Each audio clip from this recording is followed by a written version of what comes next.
तो न्यूज 24 के स्टूडियो में एक बार फिर से आ गए हैं आचार्य प्रमोद कृष्णम, जो कि कांग्रेस के आचार्य हैं, सबसे बड़ा हिंदू चेहरा कांग्रेस का, और प्रियंका गांधी के राजनीतिक सलाहकार भी हैं। आचार्य प्रमोद कृष्णम आजकल सोशल मीडिया में बहुत छाए हुए हैं अपने ट्वीट्स के लिए। महाराष्ट्र की राजनीति में जो संकट आया है, आचार्य प्रमोद कृष्णम उस पर खूब मजे लेकर ट्वीट कर रहे हैं। आचार्य जी, आपके सोशल मीडिया के बयानों पर, ट्वीट्स पर बड़ा विवाद हो रहा है। हो सकता है कि आपकी पार्टी को आपके बयान पसंद ना आ रहे हो, कुछ कहना चाहेंगे उस पर आप? नहीं, मानक, बिल्कुल ऐसी बात नहीं है। हमारी पार्टी के अंदर इनर डेमोक्रेसी है। हमारी पार्टी नरेंद्र मोदी जी और अमित शाह जी की और योगी जी की पार्टी नहीं है जहां बोलने की आज़ादी नहीं है। हमारी पार्टी में हर एक व्यक्ति को, हर एक नेता को, चाहे वो कार्यकर्ता है और चाहे वो बड़ा नेता है, उनको अपने विचार रखने की पूरी स्वतंत्रता है।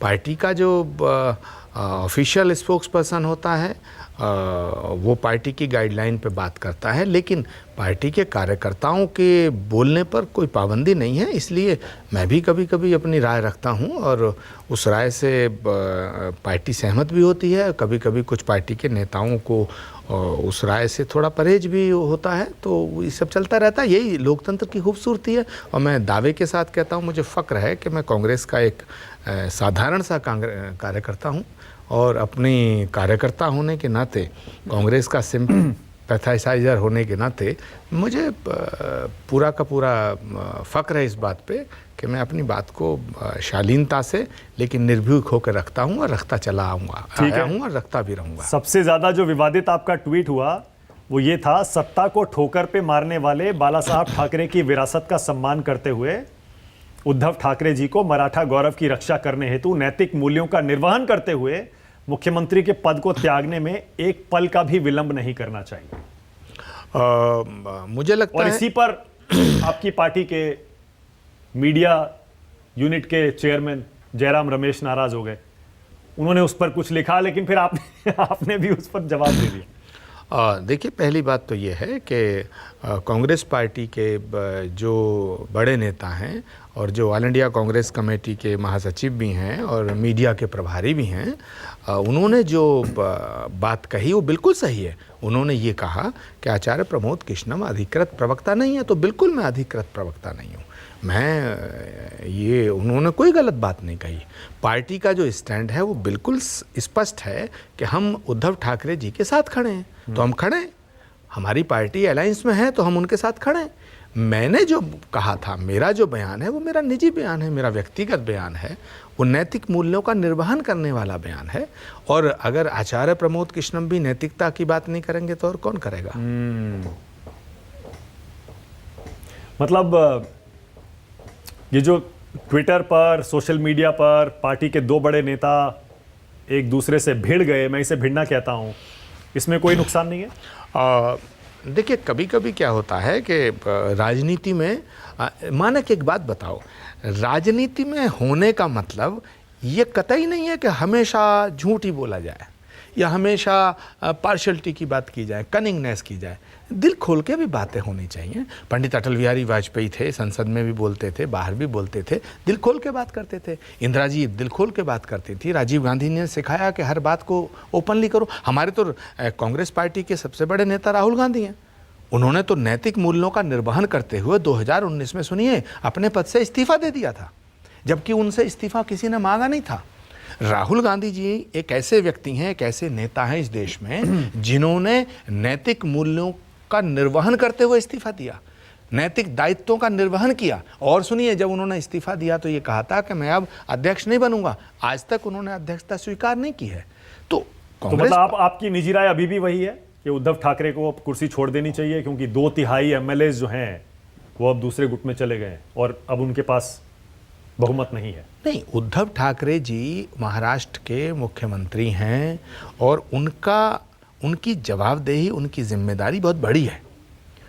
उद्धव ठाकरे जी ने नैतिक मूल्यों का निर्वहन करते हुए हो सकता है कि वर्षा छोड़ दिया, उन्होंने खुद कहा कि मैंने मुख्यमंत्री आवास छोड़ दिया, लेकिन कुर्सी छोड़ने का जो मसला है वो शायद क्योंकि एनसीपी गठबंधन में है, कांग्रेस गठबंधन में है, महाराष्ट्र की करोड़ों जनता ये चाहती है कि उद्धव ठाकरे मुख्यमंत्री बने रहें। तो मेरी राय जो है, मेरी सलाह, मेरी राय वो एक मेरी निजी राय, व्यक्तिगत राय है, लेकिन पॉलिटिकल फैसले लेना वो तो कई बातों पर निर्भर करता है। ओके, फिर आपने ये भी ट्वीट किया, दूसरों का घर उजाड़ अपना बसाओगे, जनता की अदालत में मुंह कैसे दिखाओगे, और आपने देवेंद्र फडणवीस को टैग भी किया है, बीजेपी को टैग भी किया है। अब मानक गुप्ता जी मुझे बताओ, उद्धव ठाकरे जी ने सबसे ज्यादा विश्वास किस पे किया?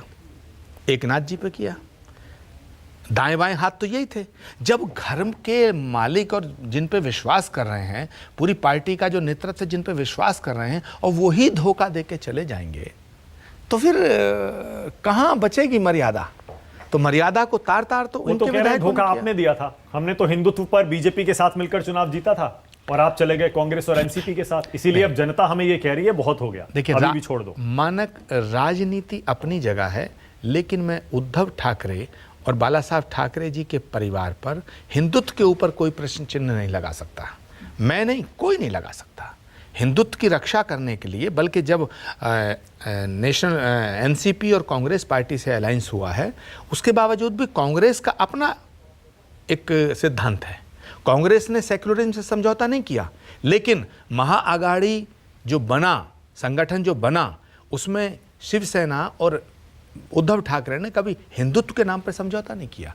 और ये बयान मैं कह रहा हूं इसलिए नहीं, मत मानिएगा, उन्होंने इसको ओपनली रखा है। तो हिंदू और हिंदुत्व के ऊपर उद्धव ठाकरे समझौता कर लें या झुक जाएं या टस से मस हो जाएं, ये उनके ऊपर गलत आरोप है। ओके, अच्छा, एक और चीज़, अभी आचार्य जी थोड़ी देर पहले आप कह रहे थे कि जो 38 एमएलए शिवसेना के, जो शिवसेना के झंडे और ठाकरे के नाम पर जीत कर आए थे, जो गुवाहाटी में बैठे हुए हैं, उनके घरों पर शिव सैनिकों को पहुंच जाना चाहिए? नहीं, उनके घरों पे शिव सैनिकों को पहुंच के हमला कर देना चाहिए, मैंने ऐसा थोड़ी कहा है। हाँ। मैंने ये कहा है कि क्योंकि जो एमएलए गुवाहाटी में बैठे हैं वह भी हिंदुत्व की विचारधारा के हैं, तो मैंने कहा है कि शिव सैनिकों को वहाँ उनके घर पे जाके हनुमान चालीसा का पाठ करना चाहिए और भगवान से प्रार्थना करनी चाहिए कि उन विधायकों को, हमारे जो बिछड़े हुए भाई हैं, इन्हें सद्बुद्धि दे। क्योंकि बीजेपी मातोश्री के बाहर हनुमान चालीसा का पाठ बात बात पे करती थी। तो अब अगर कोई हमारे घर का व्यक्ति रूठ के कहीं चला जाता है तो उसकी सद्बुद्धि के लिए हमें भगवान से प्रार्थना करनी पड़ती है, तो हमें करनी चाहिए। तो मैं ये कहना चाहता हूँ शिवसेना के तमाम पदाधिकारियों को कि भाई वही तो मुंबई छोड़ के चले गए हैं, तो वहाँ जा कर के थोड़ा हनुमान चालीसा का पाठ करें, भगवान से प्रार्थना करें, है ना। श्री गुरु चरण सरोज रज निजमुन मकुर सुधार, है ना। बुद्धिहीन तनु जान के सुमरय पवन कुमार, बल बुद्धि विद्या देव हरेव कलेश विकार। तो भगवान हनुमान जी महाराज मूल्यों की बात कर, हनुमान जी महाराज बल विद्या बुद्धि के देवता हैं, तो सद्बुद्धि के लिए सबके यहाँ हनुमान चालीसा का पाठ हो जाएगा तो कौन सी बुरी बात नहीं। लेकिन आप नैतिक मूल्यों की बात कर रहे हैं, और कांग्रेस एनसीपी ऐसी सरकार को बचाने में लगे हैं जिसके पास अब बहुमत ही नहीं है। 38 एमएलए चले गए शिवसेना के गुवाहाटी में, और वो लिख रहे हैं कि हम नहीं है सरकार के साथ। मानक गुप्ता जी, बहुमत का और अल्पमत का फैसला ना तो टेलीविजन स्टूडियो में होता है, ना ट्विटर पे होता है, ये सदन पे होता है, फ्लोर पे होता है। इसलिए महाराष्ट्र की महाविकास अघाड़ी की सरकार को, उद्धव ठाकरे की सरकार को ये कहना कि वो अल्पमत में है, ये अभी उचित नहीं होगा। सदन में आए, मुंबई आए, आखिर कारण क्या है कि सारे विधायक गुवाहाटी बैठे हैं, मराठा भूमि को छोड़े क्यों नहीं जा सकते गुवाहाटी? क्या दिक्कत है? नहीं, मैं कब कह रहा हूं जाएं, लेकिन सरकार गिराने का और सरकार बनाने का और सरकार बचाने का फैसला तो भाई विधानसभा के पटल पे होगा, सदन में होगा। तो जहां लड़ाई लड़ी जानी है, महाभारत कहां हुआ? कुरुक्षेत्र में। देख रहे थे संजय, धृतराष्ट्र, तो दिल्ली में बैठे हुए कुछ धृतराष्ट्र संजय की दृष्टि से मुंबई को देख रहे हैं, लेकिन महाराज फैसला तो वहां क्यों नहीं देखेंगे? जब पार्टी टूट रही है, 2/3 टूट गए, तो बीजेपी फायदा क्यों नहीं उठाएगी? हर पार्टी फायदा उठाएगी, इसमें क्या है? आप बीजेपी को दोष तो दे रहे हैं, लेकिन जब अपना ही घर शिवसेना नहीं संभाल पा रही, और ऐसा नहीं है कि थोड़े बहुत एमएलए टूटे हैं, मैंने कहा वहां तो पूरी शिवसेना ही चली गई है।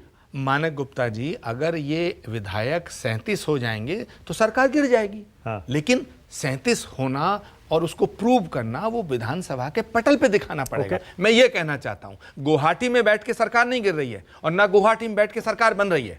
सरकार बनेगी महाराष्ट्र की धरती पर विधानसभा के पटल पर। ओके, सरकार गिरेगी पटल से, सरकार बनेगी पटल से। मैं ये कहना चाहता वैसे बचेगी या जाएगी सरकार, क्या लग रहा है? हूं, उम्मीद पे दुनिया कायम है। बहुत धन्यवाद आचार्य प्रमोद कृष्णम। नमस्कार, मैं हूं मानक गुप्ता। अगर आपको हमारा ये वीडियो पसंद आया हो तो इसे लाइक और शेयर जरूर करें और हां, हमें सब्सक्राइब और फॉलो करना ना भूलें ताकि आप देश और दुनिया की कोई खबर मिस ना करें। तो जुड़े रहिए हमारे साथ और देखते रहिए News 24।